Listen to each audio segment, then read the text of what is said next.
This is China, so vast that even a conqueror like Genghis Khan could only seize a small part of it. However, what Genghis Khan couldn't achieve, his grandson demonstrated.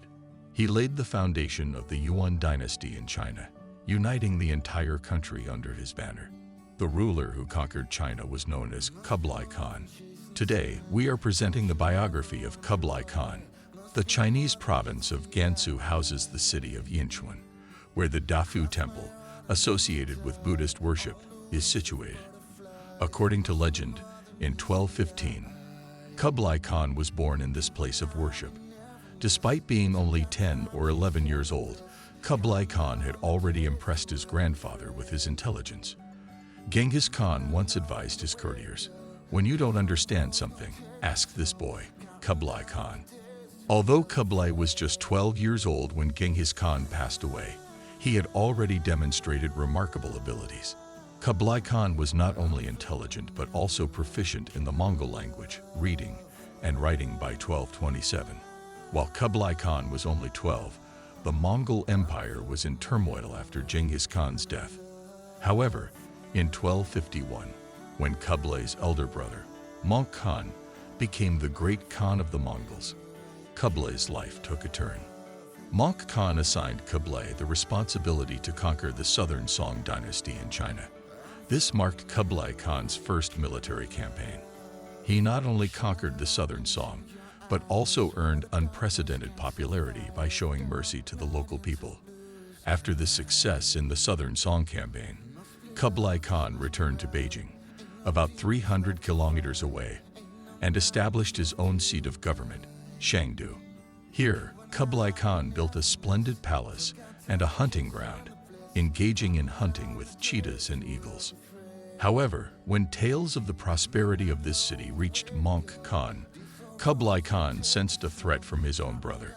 Despite the risk, Kublai Khan traveled to Mongolia to convince his brother of his loyalty.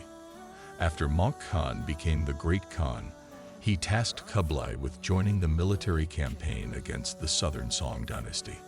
Kublai Khan accepted his brother's command, raising a large army.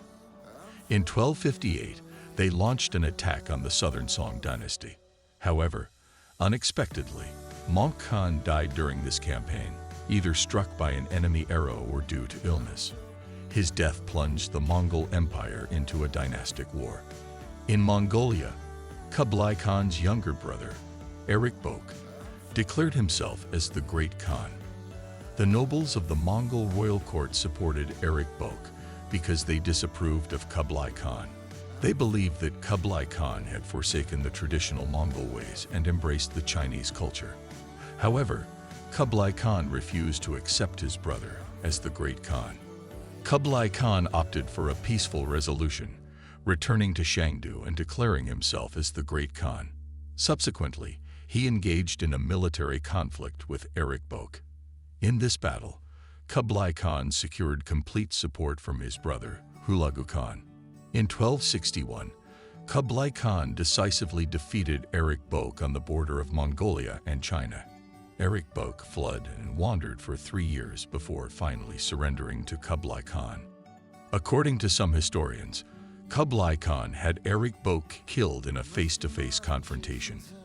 After this event, Kublai Khan became the undisputed Khan of the entire Mongol Empire, albeit only in name, as the Mongol Empire had already fragmented. Chagatai Khan's descendants ruled in Central Asia. Hulagu Khan's descendants held the Ilkhanate in Iran, and the Golden Horde established a separate Mongol Empire in Russia. For Kublai Khan, there was a need to establish his own empire. He had already seized control of northern China and Mongolia. To further expand, he initiated a vigorous military campaign to conquer southern China. During this period, he constructed a new capital at the site of the present-day Beijing, called Kandalik. He designated Shangdu as the summer capital and Kandalik as the winter capital. Kublai Khan then proclaimed himself as the Emperor of China, adopting the title of Yuan, which in Chinese signifies the beginning of the universe. The magnificent palace in Beijing, where Forbidden City stands today, served as Kublai Khan's residence. In this era, Kublai Khan faced a challenge as his navy lacked warships, unlike the southern Song dynasty. However, by observing the enemy's vessels, Kublai Khan's engineers managed to replicate and construct a formidable navy. In this naval endeavor, two Muslim engineers, Aladdin and Ismail, played a crucial role by creating advanced trebuchets for Kublai Khan. With these innovations, Kublai Khan successfully built a powerful navy.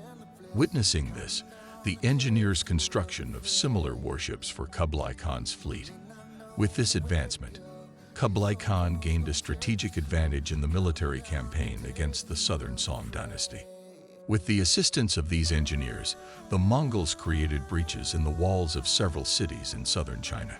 Kublai Khan's desire was to avoid the destruction of southern China, and therefore, he refrained from confiscating the lands of the elite class of the Song dynasty. Similarly, Kublai Khan's forces refrained from devastating cities and crops due to his compassionate approach. This benevolence led to many officials and commanders from the Song dynasty joining forces with Kublai Khan. However, tragedy struck when the ruler of the Song dynasty, Emperor Duzong, passed away in 1274 at the young age of 34. Following his demise, his 4-year-old son, Gong, ascended the throne. Nevertheless, the Song dynasty was facing internal strife as the elderly Empress Dowager Dagu opposed Kublai Khan, leading to the surrender of the Song dynasty in 1276. Emperor Gong was sent to Kublai Khan's court, where he was initially placed under Kublai Khan's supervision. However, the loyalists of the Song dynasty were not willing to accept defeat easily. They proclaimed Gong's 6-year-old brother, Yaobing, as the new emperor in 1289 and continued the resistance. A decisive battle took place in 1289 in the Yamen region of Guangdong between Kublai Khan's forces and the loyalists of the Song dynasty. During this naval battle, the Song fleet faced the superior navy of Kublai Khan. Many of the seasoned Song soldiers had already perished. Despite a valiant effort, the young soldiers of the Song dynasty were overwhelmed, and their fleet was surrounded. Witnessing the dire situation, an admiral loyal to the Song dynasty shouted, "The Song emperor prefers death over surrender." In response, he plunged into the water, and Emperor Gong followed suit. Both drowned, marking the end of the Song dynasty. With the sun setting on the Song dynasty, Kublai Khan's Yuan Dynasty ascended, covering not only China but also parts of Mongolia and Russia. As the war against the Song dynasty intensified, a young Venetian named Marco Polo arrived at the court of Kublai Khan in 1275. Marco Polo served in Kublai Khan's court for 17 years. In his travelogue, he narrated the tales of Kublai Khan's reign, which are fascinating but, according to some serious historians, contain exaggerated elements. Marco Polo, for instance, wrote about the Mongol attacks on Japan during the Yuan Dynasty. According to him, ships with 5 masts were used, whereas experts in ancient artifacts have found evidence of Chinese ships with only 3 masts. Kublai Khan utilized all his capabilities to propel China's progress, constructing roads and digging extensive canals from Beijing to Jiangnan spanning 1,800 kilometers. He also granted tax exemptions to regions affected by natural disasters. Furthermore, he introduced paper currency in place of gold and silver in China. Notably, Kublai Khan adopted an egalitarian approach towards all religions, exempting religious people and worship places from taxes. Even Muslims flourished under his reign, with individuals like Sayyid Ajal Shams al-Din, the governor of the Chinese province Yunnan, attaining prestigious positions. However, Kublai Khan faced challenges in administering justice concerning taxes. He divided his subjects into 4 categories, imposing lighter taxes on Mongols and Central Asian merchants, while burdening the northern and southern Chinese with hefty taxes. Beyond conquering China, Kublai Khan harbored another grand ambition: to conquer Japan. In 1274 and 1281, he dispatched his navy for this purpose. However, both attempts faced fierce resistance from the Japanese, who displayed remarkable courage, launching attacks on Kublai Khan's large ships from their small vessels. Unfortunately, these ventures were thwarted due to maritime typhoons, earning them the name kamikaze in Japanese, meaning divine wind. Apart from the defeat in Japan, Kublai Khan suffered personal tragedies.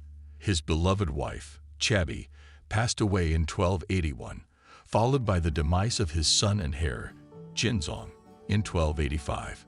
Distraught by these events, Kublai Khan became despondent, but later ventured into military campaigns in Manchuria to crush a rebellion. The victory in this battle, where 4 elephants carried his palanquin, revived his spirits. Although he faced setbacks in Indonesia in 1293 during an invasion of Java, Kublai Khan's rule was marked by both successful and unsuccessful military campaigns in Burma, Vietnam, and other regions. In the sorrow of his wife and son's demise, Kublai Khan was gradually engulfed. He clung to the habit of excessive drinking and overeating, witnessing an increase in his weight. Afflicted by gout and numerous other ailments, he was unable to wear ordinary shoes due to the pain in his feet. In his later years, Korea's rulers provided specially crafted fish skin shoes for him to alleviate the discomfort. In his final days, he lacked the strength to draw a bow and shoot arrows, yet he persisted in hunting, observing his cheetahs and eagles from a palanquin or the hood of an elephant. Despite the onslaught of illnesses and despair, he continued to engage in the spectacle of hunting. However, diseases and despondency eventually claimed his life.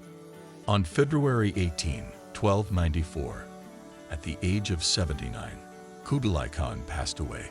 His remains were transported to Mongolia and buried near the location where Genghis Khan was interred. Similar to Genghis Khan's tomb, the exact location of Kublai Khan's grave remains unknown today. The winter capital he established, Khanbaliq City, lies beneath present-day Beijing. Although remnants of Kublai Khan's summer capital, Chengdu, still exist, only a few ruins remain.